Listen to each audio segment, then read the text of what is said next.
let's get to what Wade was talking about her rebounds and her defense. I feel like I get critiqued a lot, obviously, because I do rebound, and I do rebound in a great way, and I play defense. Obviously, as a rookie coming into the league, my mind was just to get a fresh start. Like, I did everything I wanted in college. I won a championship. Like, I had the college experience of doing what I wanted. When I came into the league, I just wanted to be able to grow. And luckily, I was really, really good in one specific thing, which was rebounding. And I knew I had to tighten up on my offense and what I'm going to do in the off season. But like, so many people critique me because I was a great rebounder. And sometimes like, why don't y'all box me out? Like, how come y'all don't box me out? And like, it's tough to see that, but I've always watched players like you, Dennis Rodman, like players that always did the little things that like got you championships. Like, you won championships, you got MVPs, and it wasn't just because of offense, it was both sides of the ball. Yeah, I mean, I just get a chance to watch you. Automatically, I realized why you're a great offensive rebounder, but a great rebounder is you do your work early. Yeah. And I think the thing is a lot of people, they don't, right? A lot of people are ball watchers. Yeah. And while they're watching the ball, you already done the work. Yeah. They're done. Yeah. And so it's not even the fact that they don't even know how to box you out because they don't understand, like, as soon as that ball go up, I got to locate and you. Yeah. They're not doing that. It's the nature of the game we play in is everything is somebody drive, we looking. Yeah. And so you're someone who do your work so early that they don't even have time to figure out like what you're doing and why you're getting so many rebounds. When I came to Chicago, I was just sitting and watching. I was like, oh, that's why she's so dominant at this. Yeah. And when a player comes in from college or anywhere, you want them to at least have a strength in something. Mm-hmm. Your strength happens to be so strong that it allow people to now start commenting on the other things you can't do. Right? Because that was so amazing, right? And so, but that's the world that we all live in, is the world that when they're gonna talk about what they can't do. Yeah. That you know what I'm saying? Like, they can't do what you do, and they're gonna talk about it. And so how do you feel about that? Like, how does that fuel you? I think it just fuels me just to be better. Like, I know, like, in my rookie season, I averaged 13 and 13. Obviously, when I came into the league, nobody thought my game would translate at all. Right. Like, they told me I wouldn't lead in rebounds. They told me I wouldn't be able to even score. So just being able to just prove myself before I prove anybody else, I think that was just my whole mindset going in. Like, I wanted to come to Chicago. Like, I told Teaspoon, you don't even know. I told Teaspoon, I told Jeff, like, I don't care what y'all do, get me to Chicago. All right, man. Thoughts on what I mean? That was kind of loaded as well. At the beginning part when she was like, "Man, if y'all got a problem with me getting rebounds and defensive and offensive rebounds, just box me out." Like, we wouldn't have an issue. Like, a lot of people were saying, "Oh man, she wouldn't have so many rebounds if she wasn't missing so many shots and rebounding her own shot." Well, she wouldn't rebound her own shot if people boxed her out. That's number one. Number two, if she did make all those shots instead of missing them and getting rebounds, they wouldn't be rebounds; they would be points. And she was already averaging almost 14. So imagine if she was averaging 18, which is what Caitlin averaged, then what would the story be? Instead of averaging 13 and 13, you average 18 and 10. It's still a double-double. It's still great for a rookie. And they can't dismiss her scoring at that point. I mean, because 13 points ain't nothing to sneeze at when you're not even a number one or number two option. Or number three, because they had Mabry for most of the time. So Kennedy Carter was the number one option. Mabry was number two. And then every now and then they'd dump it to REESE. But when Cardoso came back, they was trying to feed Cardoso. So I don't even know if like she was getting her points just off hustle. Getting 13 points just off hustle. No plays called for. Every now and then they threw it to her in the post. But I mean, they don't design her to get her points. They don't design her to get anything. She get all of that is off hustle and muscle, man. I think it's impressive, but go ahead. I don't understand. Like, even, but like this guy right here, yeah, he's absolutely right. I mean, I played D1 ball, but I never played in NFL. But I mean, even playing football, how I played, yeah, I'm competitive. I'm going to run my mouth like it's going to happen. And I'm going to let you know everything that I did. And if you don't like it, then stop me. Like, she's absolutely right. Just stop me. So I understand that point. But it's like there's always like people that try to downplay something that somebody does. Dennis Rodman went to the Hall of Fame doing that. He didn't even score the points. He just got the rebounds and kicked the ball back out. That's literally all he did. So, you know, I saw where somebody said 39%, you know, averaging 13 points is still bad. I mean, if you're getting 13, if you're shooting 39%, but you're getting 13 rebounds, it kind of evens itself out. So yeah. See, comments like this, even when we trying to responsibly have this conversation and kill the nonsense, like we just want to enjoy the basketball and not have to be on edge and think about race at all, or fake jealousy or fake targeting and all this stuff that they're throwing out there. Okay, it was good for the season to get the attention and all stuff, but let's be real about this. Nobody's jealous. Nobody's targeting. You know, y'all just now seeing the WNBA play physical basketball for the first time this season. Look, just because y'all haven't seen it before doesn't mean that it didn't exist. Everyone gets the same type of smoke that the rookies got this season. This is not a jealousy thing, right? So, but I just want to ask you, Dale, do you want to watch the game without the drama, or do you need this? He don't like what happens if Reese gets traded to the Fever and plays with Caitlin Clark? Then what is going to be what are you going to fuel your? And I doubt you watch games, Dale. I don't think you watch the games for real. Not one. Highlights. Yeah. And this is the thing, Dale. So Caitlin Clark bought us here. I think we started this back in 2020 during COVID. Caitlin Clark was like in the 8th grade. So Caitlin Clark definitely didn't bring anybody here. Not at all. Yeah. A woman named Angelique brought me here. So yeah.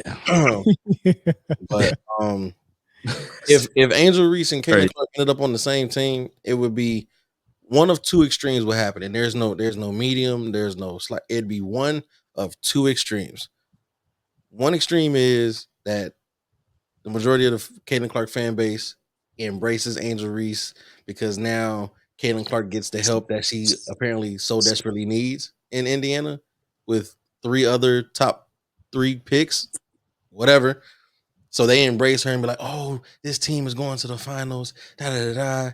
And then you get the other extreme where now what it is now is going to become way worse.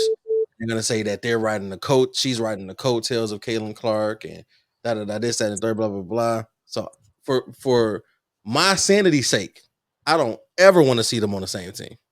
I do. Hey, I like this comment right here. Everyone's getting the same smoke as CC, ? CC got 17% of all flagrant fouls. I will let you use that 17% stat in that narrative if you can tell me how many flagrant fouls there were in total for the NBA, so you'll know how many that 17% is. And I also want you to tell me who number 2 was and who number 3 was behind Caitlin Clark in receiving flagrant fouls. And I want you to tell me if number 2 is being targeted as well. If you would have said she got 100% of the flagrant fouls, then that would make sense. But 17%, what did number 2 get? Right? 5 fouls, 5 flagrant fouls. What did number 2 get? How many did number 2 get? Because you can't do data analysis if you're just gonna cherry pick one stat and not even look at everyone to see if there's a disparity or not. I have to say something though. So Caitlin Clark is getting 17% of flagrant fouls. Of course, she's going to be in the line of fire much more. Do we see what she's doing just to get a shot off? Just to drive into the lane? With every 3-point shot that she takes, with every shot that she takes his left arm and pushes. She could push them in the face, the chest, the side, that's what she's doing, very aggressively pushing off of someone. So that's going to cause her to be in the line of fire for more fouls, whether somebody's doing that back to her to get back or just fouling her hard when they have the opportunity and when they have a foul to give. That's not targeting her, though. It's not. That's playing the game. That's how you play the game. You figure out when you're allowed to foul, and you might foul hard to teach someone a lesson to stop doing that. And she's getting away with it where no other players are not getting away with that push off. It is an offensive foul for everyone else. Yeah. So, and look, when you got an entire media base, an entire fan base that's flooding social media and flooding the networks, showing you every foul that she's ever received and putting pressure on the WNBA and the refs to do something about it because she's getting targeted and all this stuff. And then on top of that, she's flopping. yeah, some of those flagrant fouls that was called flagrant were not even real fouls for real. They weren't what I even mean? a foul. Yeah, so I mean, you gotta look at all that stuff, man. But it is what it is. Just like when people say LeBron, oh man, the only reason why LeBron has all those turnovers is because he has the ball in his hand so much. And then on the flip side, I say, well, ain't that the same reason why he has all those assists? Because he has the ball all the time. So when you talk about Caitlin Clark, she has all those assists because she has the ball all the time. She also and that's the spends same the reason most why she minutes has on all those flagrant fouls, because she always got the ball. Who else you go foul on the fever? If she always got the rock, also you take a look at the other rookies in the league and you take a look at how many minutes Caitlin Clark plays, and she plays the most minutes of everybody. Yeah. She plays all 40 minutes in the game. 40 minutes a game is what she's averaging. So she's going to be in that action. Is she not? Yeah. And we saw what happened. Who flagrantly fouled her in the playoffs when she was eliminated? Oh, it was an eye poke, right? That's the eye poke that caused her to get swept. This crazy. But she dropped 25 in an elimination game. Did you see the fouls in that Connecticut Sun game? Of course. Oh my God, boy. They weren't even calling anything. They wasn't calling nothing in the playoffs. They didn't call anything. But how? Okay. I'm saying she's the most hit and foul. How do you know that? They don't know that. First of all, the numbers are probably made up numbers. That's it's social media, man. We got a call on the line, man. Caller from Pennsylvania. Go ahead. Yo, what's up, man? It's 33 Sugi. What's good, bro? I just want to say, man, like, are we the only ones that's from the era where, like, Olympic women's basketball was, like, crazy because they didn't have a professional league? So it was like you got to see Cynthia Cooper and Cheryl Swoops and Rebecca Lobos and all them players play, like, and then when the WNBA first came out, everybody was enthusiastic about it because we was pretty much a basketball culture, you know, in the Jordan era. Like, everybody in America liked a little bit of basketball. Like, when do we get to the point where we needed racial strife to market people doing something at the highest level? You know what I'm saying? Like, I have no clue.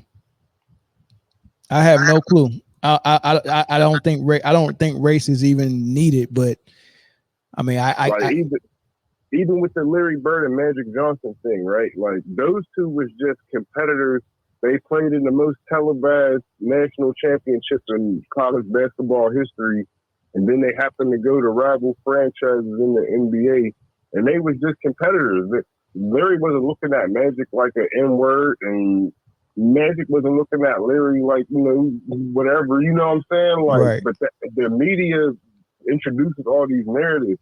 I think that they really, you know, Angel Reese and Caitlin, they're really competitors, and they want to compete against each other on the next level to see who's better, just like they did in the national championships that they played in.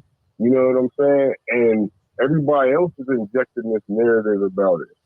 Yeah. Hey, great Caitlin Clark fan, like I asked you to do, come back with the number 2 and the number 3 person that was behind Caitlin Clark with flagrant fouls and tell me how many they had.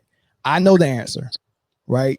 So you go find it. You go do that research that I did, do that leg work, and do a real data analysis, right? Don't just look at Caitlin Clark and say, oh, 17%, 5 flagrant fouls, they're targeting her. Go find out who number 2 and number 3 is. Tell me how many they had, and then I want you to tell me if it's the same thing targeting like you call it for Caitlin Clark. Until you do that, then I know you just throwing stuff out there. It's just an opinion. To add on to that, what's Caitlin Clark's usage rate versus the other top 3 flagrant foul leaders? High as hell. Correct. I mean, that's a good point. If you want to throw numbers around, let's use the numbers. Yeah. They don't know how to do data analysis, man. They don't, man. But I appreciate the call, Sugar, man. Thank you, man. No problem. All right. It's crazy. All right, let's get one more call, y'all. And then we moving. Let's get one more call. Yeah, they don't know how to look at numbers for real. He says nobody knew Asia had back-to-back MVPs until Caitlin showed up. Lord, you know what I'm saying? God. Maybe you didn't. But you notice that, like, so because Caitlin Clark didn't not only win Rookie of the Year as well as MVP, the media has to take note that she was 4th in MVP votes because they want to try to make it seem like they can equate her to that historical season that Candace Parker had of MVP and Rookie of the Year. Greatland Clark fan got a sense of humor, so I like that. I give you a pass, Greatland Clark. You got a sense of humor. Hey, Chris, on the phone. What's up, bro? What's going on, man? What's good? Oh Lord. I know you fresh off of oh Lord. I know you fresh off of coloring the Caitlin Clark coloring book. She had a very good season, man. Yeah, of course, she did. I think we should all give a round of applause for a great rookie year by Caitlin Clark. She had a very good season, man. I agree. There was a round of applause. That's it. No, I agree. No, you're 100% right. Coming in the game with this much hype and everybody watching her, all the eyes on her, she lived up to those expectations, man. Yeah, she lived up to it, but she came in dead in the water. I mean, there was about 10 games where she didn't live up to it. She was asleep. She woke up after the All-Star break. Let's be real about that. Okay, but you can't name 5 players who came in like Magic Johnson. Came in and won a championship, won Finals MVP. Candace Parker. His rookie year. Candace Parker. Name 5. Give me 5 players that came in the game. Candace Parker like won that. MVP and Rookie of the Year. They might have won the championship that year too as a rookie too. I'm pretty sure she did. 5. You said 5? 5 females? Can you name 5? No, 5 females, males. Give me 5 Cynthia players. Cynthia Cooper. Game, Cynthia Cooper. won an MVP. Cynthia Cooper. And won a championship. Cynthia Cooper. Candace Parker. Cheryl Swoops. Ben Roethlisberger was Rookie of the Year and Super Bowl. Won the Super Bowl. That's 3. Lisa Leslie. Didn't Lisa Leslie win MVP in the tournament? Lisa Leslie. Football, man. I said Hey, man. Hey, But man. we He just came on here and named challenged some sports. 5, though. But we did just name 5 for you. Hold on. How many Sue Bird got? Sue Bird got an MVP? Of course she I'm does. talking about coming in as a rookie, man. I'm not talking about overall in their career. In the men's sport, no one does that either. But you moving the goalpost. So regardless of who's done it before, somebody has done it before. And so we were trying to pass it off as Caitlin was doing it, and she didn't. She won Rookie of the Year. We're all happy for her. And instead of us celebrating that right now, we're talking about the division between her and Angel Reese. And the fans have created not an actual division, but fake division. We're seeing comments of how she needs attention. Like, what does that have to do with anything? The WNBA And if you like needs Caitlin Clark, attention. but if you They like all need attention. That's very true. They do all need attention. But if you like Caitlin Clark, why do folks have to hate Angel Reese or any other player? I don't Why hate can't- Angel Reese. Okay. So you just think that Caitlin Clark is a great player and she's changed the game? Like, what is it? Like, what's the premise of what you're trying to say? This is the beginning of a very long career for Caitlin Clark, and she's going to be, the next face of the WNBA. She's not the next face. She is the face of the WNBA. She's not the face of the WNBA. Unfortunately, she is. She's Asia definitely the Wilson. face. She's definitely the face of the WNBA. Is she the best player in the world? No, that's Asia Wilson. But the entire No, media, that's Luka Doncic. But we're talking will about the give you WNBA. So we're not talking about Luka okay. Dad Bod Doncic. We're talking about Caitlin Clark, somebody who's won 0 titles in college and 0 titles in the WNBA and was just swept in the first round. And that's y'all face of the league. Yeah, she is, man. She ain't. And as the years Y'all entitled go to y'all on, opinions, though. Y'all entitled to y'all opinions. She might be the face of the league in a couple years, but her time is dwindling down because in a couple of years, there's this incredible talent in USC called Juju Watkins, who'll be coming into the WNBA, and the game is going to be on notice at that point. Chris, can I ask you a question? Yeah. Do you think that that Kevin Durant is better than Luka Doncic right now, currently? Yes. And I'm asking my panel member, Chris, like hands down, right? Like without question. Yes. But would you say that Kevin Durant is the face of the league over Luka Doncic? Luka's not the face of the league. He is. He's He's not. the face of the foreign And NBA. he's better than Kevin Durant. He's not better Now than Kevin Durant. and then. Now No. and then. He was Way better than Kevin Durant. No, he's Sorry. not. Kevin Durant gets crushed and gets talked trash to, and he doesn't do nothing but laugh. Didn't Luka Luka Doncic Doncic dropped just get 40 fouled and out get in the hot. finals? And Hold he on, hold on. was You talked said, trash. hold on. Why he Kevin, do you it? said, hold on. You said Kevin Durant just laughs. Yeah, because he's about to go kill you on the Just other end of the laugh. court.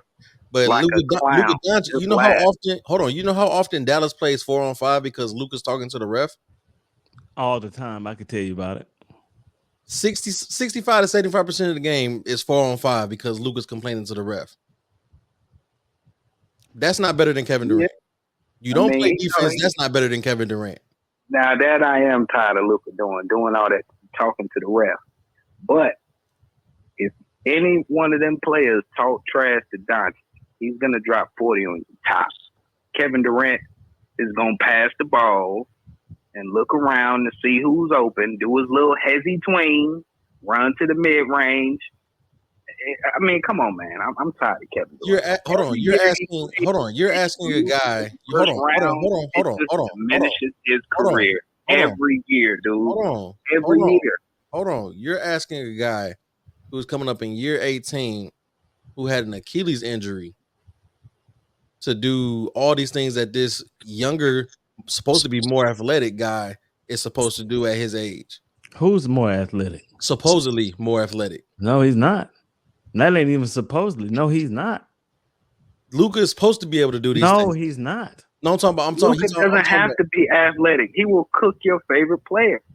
Name your favorite player. Luka will cook him. So I have to say, Can you do it, or do I have to do it? No. We're not even getting into this because we just let Chris. Irrelevant. We just let Chris bomb this podcast. Get out of here, Chris. We appreciate the phone call. What you mad for, dude? You mad because Kevin Durant? I'm not mad, but we're not gonna let you hide. We're not gonna let. Come on. We're not gonna let you. Lucky I don't got like that. You don't. You lucky. I'm not controlling the phone call. He never was like that. Even in OKC. Hey, we appreciate the Even phone in call. OKC, he won't We like appreciate that. the phone He call. got his one MVP, and that's it. We appreciate the phone call. He's not like that, dude. We glad that you got power out there in North Carolina. You know, he can play. We glad you. He got skill. He's talented, Hey. but he doesn't have the heart. He never had it, which is why he's not that guy. We talking about the W. Kevin Durant will not be remembered. He's not talking going to about be the remembered. W. All right, get him out of here. He's a 7-foot tall dude who can dribble. That's it. Get him out of here. That's all we're gonna remember him for. He's that 7-footer that can dribble and shoot.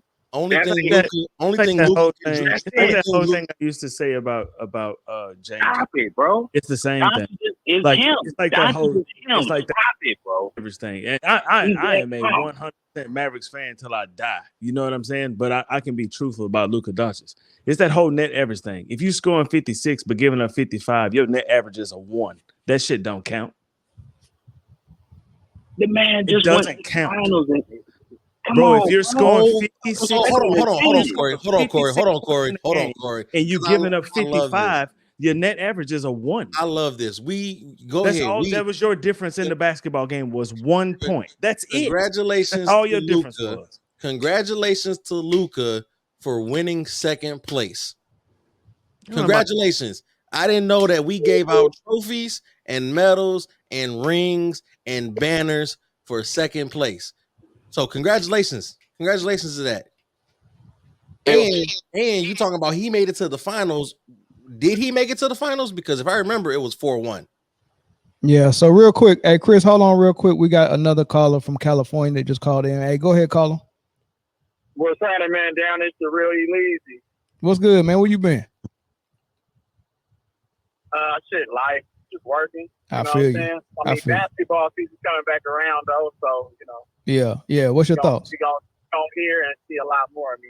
Hey, but dude is delusional about this Luka stuff. Luka does what he does because he's just a great scorer. But as far as being better than Kevin Durant, I don't think that Luka would have been able to do with Steph Curry what Kevin Durant was able to do with Steph Curry. Like, in my opinion, because Kevin Durant, he has the bandwidth to play more defense. A 7-footer who can guard every position. Luka doesn't play not one lick of defense, and that showed in the finals.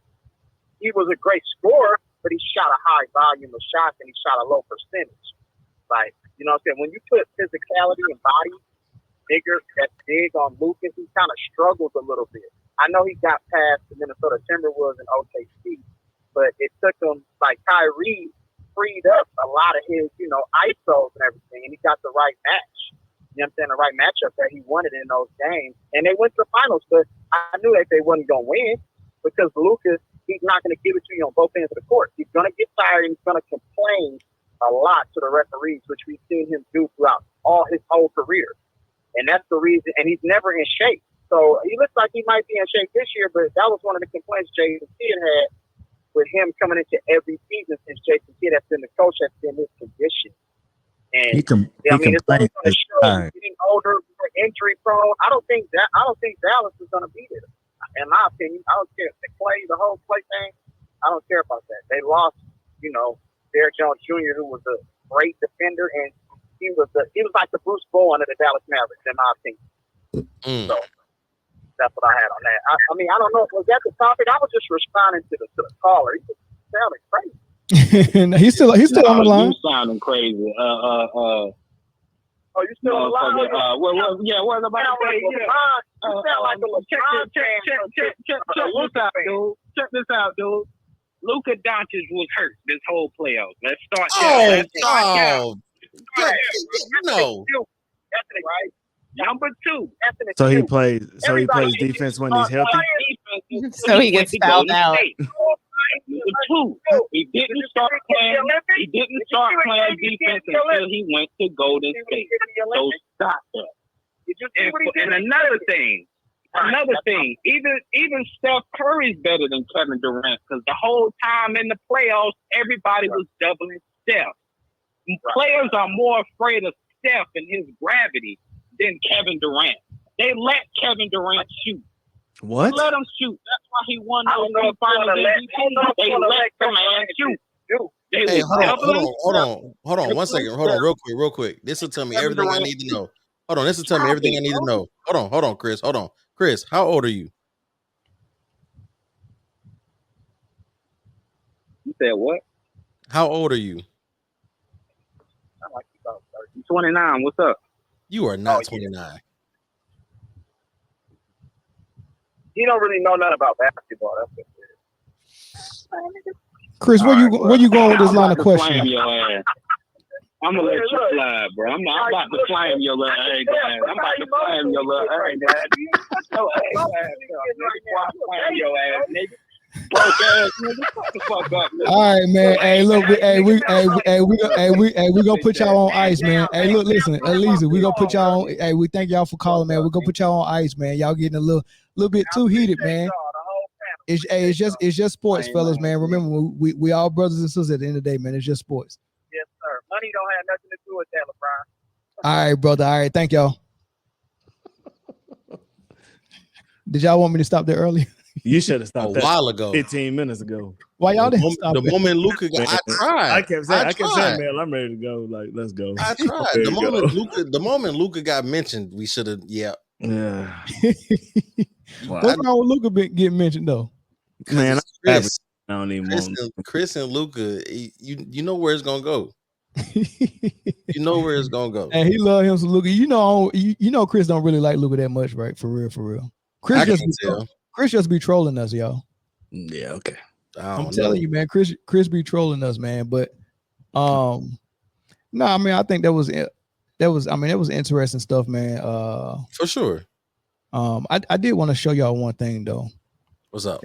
If I can get it on screen, because like I was telling the dude earlier, it's important to kind of analyze the data, and you got to compare the data, and you got to look for disparities. The reason why I know that because I do that for a living, right?